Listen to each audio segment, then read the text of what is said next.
बिस्मिल्लाहिर्रहमानिर्रहीम। अस्सलाम वालेकुम। मैं हूं शाही लतीफ़ और आप देख रहे हैं अपना यूट्यूब चैनल शाही टीवी।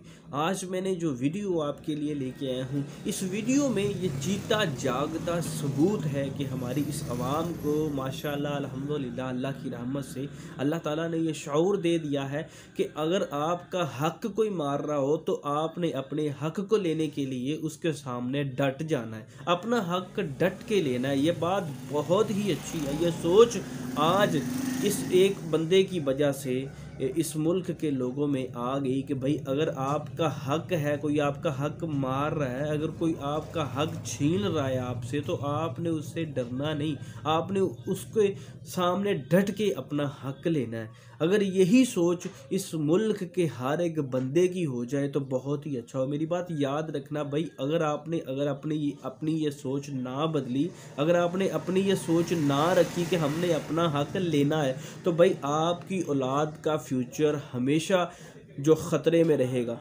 जैसे आप ज़िंदगी बसर कर रहे हैं अदालतों में, कचहरियों में, गवर्नमेंट के किसी भी सेक्टर में जाके आपको अपना काम करवाने के लिए, लीगल काम करवाने के लिए आपको रिश्वत देनी पड़ती है। आपको गैर कानूनी या अच्छा काम कराने, गैर कानूनी नहीं कानूनी काम करवाने के लिए आपको अच्छे खासे पैसे देने पड़ते हैं। गवर्नमेंट की फ़ीस अलहदा से, ऊपर वाले जो रिश्वत का ख़र्चा है, जो किसी को खुश करने कहते हैं, जो आप हमें खुशी से दे दें, वो ख़र्चा जो है वो अलहदा से आपको पे करना पड़ेगा। अगर आज आप इनिशिएटिव ना लेंगे, अगर आज आप ये फ़ैसला नहीं करेंगे कि हम अपने हक़ के लिए उठेंगे, अगर हम अपने हक़ के लिए आज ना उठे, तो यकीन माने आपकी औलादों का, आपकी आने वाली नस्लों का फ्यूचर कभी भी ब्राइट नहीं होगा, वो हमेशा अंधेरे में रहेगा। क्योंकि हम जो हैं, हमारे मुल्क के अंदर ऐसी तालीम राइज है जो इंसान को शऊर कम और बदतमीज़ ज़्यादा बना रही है। हमारे माशरे में ऐसा कानून, हमारे माशरे में ऐसी जो है स्टडी का निज़ाम ऐसा है जो हर बंदे को इंसान कम बना रही है, उसमें इंसानियत कम डाल रही है, लेकिन जाहिलियत उसमें ज़्यादा डाल रही है। इस्लाम का तो हमारे कानून के, हमारे जो सिलेबस है उसमें दूर दूर तक कोई अंदेशा ही नहीं था, लेकिन खुशकिस्मती से, अल्लाह की रहमत से एक बंदे ने आके बात की तो फिर क्लासों के अंदर अब पारा कुरान पाक की तालीम दी जा रही है। अल्हम्दुलिल्लाह सुम्मा अल्हम्दुलिल्लाह, ये बहुत अच्छा इनिशिएटिव। लेकिन मैं ये वीडियो को आपके साथ इसलिए शेयर करना चाहता हूँ कि आपने अपने हक़ की खातर उठना है, अपने हक़ की खातर लड़ना है। अगर आपने अपना हक़ लेना है तो आपको लड़ना पड़ेगा, आपको उठ के खड़ा होना पड़ेगा, डटना पड़ेगा। अगर किसी की गाड़ी जा रही है, किसी बहुत बड़े जो है रैंक वाले अफसर की गाड़ी जा रही है, उसकी गाड़ी को गुजरने के लिए ट्रैफिक को रोक दिया जाता है। क्यों ट्रैफिक को रोक दिया जाता है? भाई आप इस मुल्क के अवाम के सरबरा नहीं है, आप इस मुल्क की अवाम के नौकर हैं, आप गवर्नमेंट के नौकर हैं। ये बात लोगों को जान लेनी चाहिए कि जो एक ऑफिसर है, एक बड़ा ऑफिसर है, अच्छे रैंक का ऑफिसर है, अगर वो ऐसा करता है कि अपना प्रोटोकॉल को सबके सामने जाहिर करता है कि ये सारा मेरा प्रोटोकॉल है, आप रुक जाए, मैंने निकलना है, पूरे हैं रोक कर वो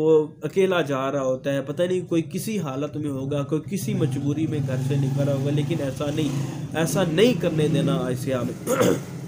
अगर आप आज अपने हक के लिए ना निकलें तो आपकी नस्लों का फ्यूचर जो है वो ख़तरे में है।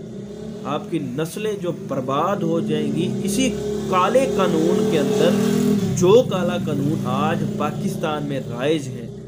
हर काम को, लीगल काम को करने के लिए आपको रिश्वत देनी पड़ती है, आपका इतना पैसा ज़ाया हो जाता है उस गलत काम को करने के लिए कि आपकी सोच भी धन रह जाती है। पाकिस्तान के अंदर अगर गवर्नमेंट लेवल के ऊपर कोई भी काम आपने करना हो तो ये नामुमकिन सी बात है कि भाई आपको रिश्वत ना देनी पड़े।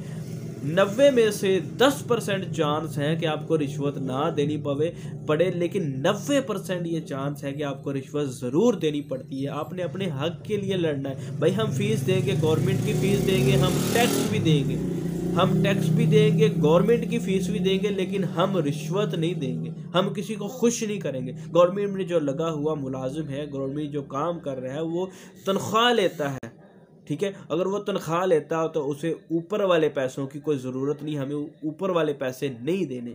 ये आपने पूरी तरह अल्लाह से अहद करना है कि भाई हम रिश्वत ना देंगे ना लेंगे। अगर आपने आज ऐसा ना किया, अगर आपने आज ये फैसला ना किया तो भाई आपकी नस्लों का फ्यूचर मैं बता रहा हूँ बिल्कुल अंधेरे में है, क्योंकि आपको इस बात का अंदाज़ा नहीं होगा कि जो स्टडी हम पढ़ा रहे हैं उस स्टडी में इस्लाम का दूर दूर तक कोई तल्लुक नहीं है। अगर हम अपने ऊपर अभी से इस्लाम को लागू करना शुरू कर दें, अल्लाह के नबी की हदीसों को मानना शुरू कर दें, उसके उन्होंने जो किया है उसको भी करना शुरू कर दें भाई, तो हमारी ज़िंदगी, हमारी बच्चों का फ्यूचर, अपने बीवी बेटों का फ्यूचर आप सिक्योर बना सकते हैं। मैं आपको ले चलता हूँ वो वीडियो की तरफ जो मैं आपको दिखाना चाहता हूँ कि ये बंदा कैसे अपने हक के लिए डटा है, और आपने भी अपने हक के लिए डटना है और इसकी बात को गौर से सुनना है। ये बहुत ही अच्छी बात कर रहा है ताकि शायद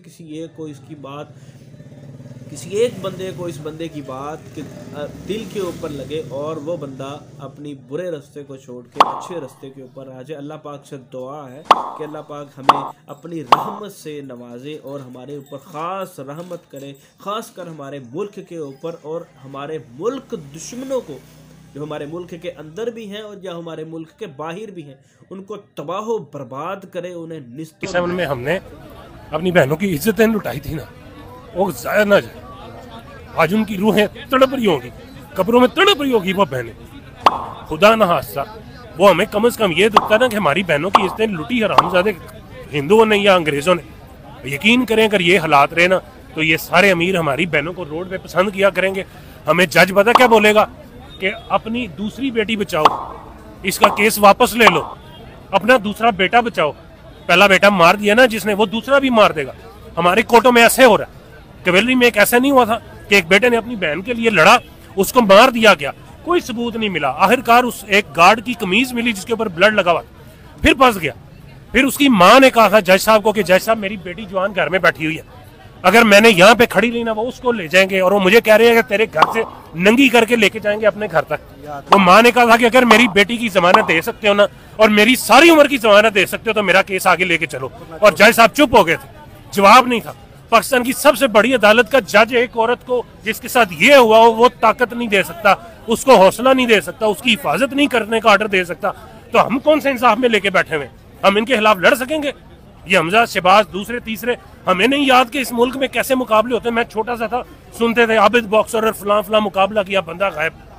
आज वो नहीं है इस बंदे की वजह से। इसलिए थोड़ी कि हमारे पास टेक्नोलॉजी आ गई है, इसलिए थोड़ी कि हमारे पास आईफोन आ गया 2-2 लाख रुपए का, इसलिए कुछ नहीं हुआ। ये सारा कुछ वही है। सिर्फ इस बंदे ने इतनी समझ दे दी है कि जो गलत करेगा उसको बोलो, कम से कम बोलो। मैं निकला हूं ना बोलने के लिए, मैं हाथ में मेरे गन तो नहीं है, लेकिन मैं बोल रहा हूँ जो मेरा ईमान कहता है, जो मेरे नबी ने तालीमात दी, जो कुरान में पढ़ा, मैं वो करने निकला हूँ। इस बंदे ने मुझे बताया कि गलत हो, कम से कम बोलो, ताकि क़यामत वाले दिन ये ना कोई बोले कि ये उल्लू का पट्टा बड़वा चुप करके बैठा हुआ था और हमारे सामने मुल्क में ज्यादतियां हो रही थी। मैं तो कह सकूंगा ना, मेरी ये रिकॉर्डिंग आज भी आप दोगे, आप उस दिन भी गवाही दोगे कि मैंने इस बंदे को वहां पे देखा था और ये खड़ा था। बच्चे को क्यों लेके आए? इसीलिए कि आप सबको भी ये लगे कि ये गोलियां नहीं देने आया। ये भी तो हो सकता था कि मैं बड़े आराम से आता, आराम से बैठता, जिधर रश होता मैं थोड़ा सा दूर रहता और जाता, सेल्फी लेता और लगा देता जी मैं खड़ा था।